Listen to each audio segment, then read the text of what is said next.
আজ আকাশে উড়বে হাজারো আলোর প্রার্থনা, যে আলো শুধু আকাশকে নয় মানুষের মনকেও আলোকিত করে। কেউ বলে একে ফানুস উৎসব, আর কেউ বলে একে আত্মার মুক্তি। প্রেজেন্টিং প্রবারণা পূর্ণিমা 2025। এই দিনটির নাম প্রবারণা পূর্ণিমা। বৌদ্ধ ধর্মাবলম্বীদের কাছে এটি সবচেয়ে পবিত্র দিনগুলোর মধ্যেও একটি। 3 মাস বর্ষাবাস শেষে ভিক্ষুরা একত্র হন, নিজের ভুল স্বীকার করেন আর বলেন, আমি যদি কোনো ভুল করে থাকি অনুগ্রহ করে ক্ষমা করো। ভাবুন তো, পুরো পৃথিবী যদি এমন করে একদিন বলতো, তাহলে কত সহজই না হতো ভালো থাকা। চট্টগ্রামের ঈদ যেমনই সুন্দর, তেমনই সুন্দর দুর্গাপূজা, ঠিক তেমনই সুন্দর প্রবারণা পূর্ণিমা। চট্টগ্রামের নন্দনকানন আর পার্বত্য চট্টগ্রামের সবখানেই আজ শান্তির ঢেউ।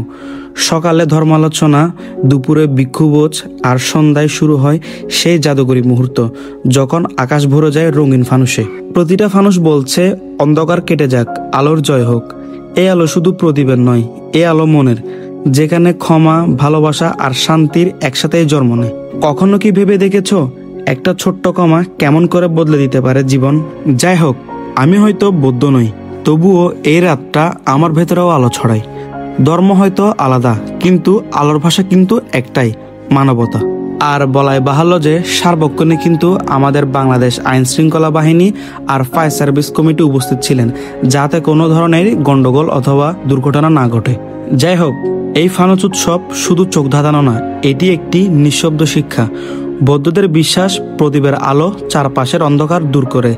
একদিনের জন্য হলেও সবাই একসাথে আলো জ্বালায়, কারণ আলোই পারে একমাত্র অন্ধকার দূর করতে। সবশেষে আমি একটাই কথা বলবো, সব ধর্মই সম্মানীয়, কোনো ধর্মই ছোট না। সো সবাই ভিডিওটি পজিটিভলি নেবেন। সবাইকে আসসালামু আলাইকুম এবং আদাব।